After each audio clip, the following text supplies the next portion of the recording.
बहुत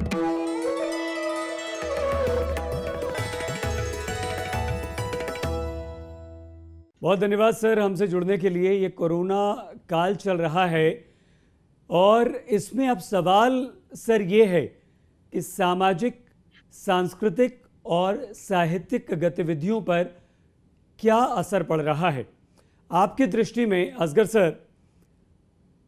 इसका असर क्या पड़ जी, रहा है? ऐसे बिल्कुल आप ठीक कह रहे हैं। देखिए, समाज में जो होता है उसका असर तो साहित्यकार पर, रचनाकार पर पड़ता है।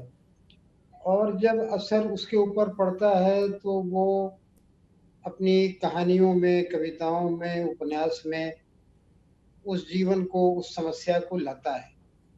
इसीलिए कहा जाता है कि साहित्य समाज का दर्पण है।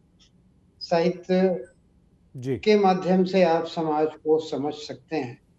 लेकिन इसमें एक बहुत इंटरेस्टिंग और एक बहुत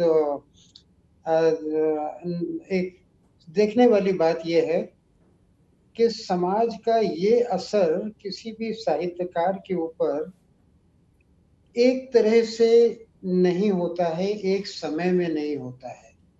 ऐसा नहीं होता है कि कोई संकट शुरू हुआ और लोग बैठ गए, उन्होंने लिखना चालू कर दिया। ऐसा भी हो सकता है कि कुछ ऐसे भी हों कि बैठ जाएं, लिखना शुरू कर दें। कुछ ऐसे भी होते हैं जो जी समय लेते हैं। जैसे मान लीजिए कि विभाजन हुआ, कुछ लोगों ने विभाजन के समय में विभाजन पे साहित्य लिखा, कुछ लोगों ने बाद में लिखा, कुछ लोगों ने 50 साल के बाद लिखा। तो कहने का मतलब ये है कि ये सारी चीजें साहित्य पर असरअंदाज होती हैं, लेकिन कैसे हो रही हैं, कितना समय ले रही हैं, किस रूप में हो रही हैं, ये सारी बातें जो हैं वो बहुत ज़्यादा निश्चित नहीं होती हैं।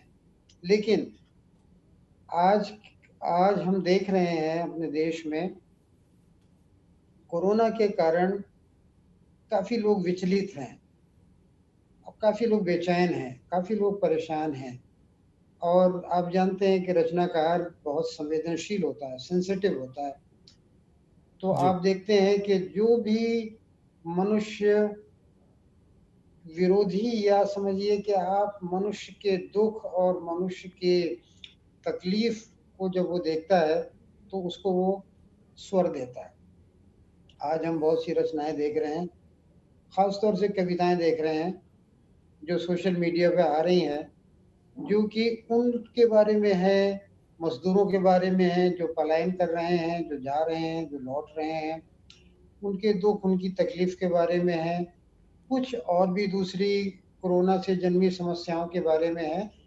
तो ये शुरुआत है, लेकिन हम ये नहीं कह सकते कि ये यहीं रुक जाएगी, आगे नहीं बढ़ेगी, या आगे बढ़ेगी तो किस रूप में बढ़ेगी।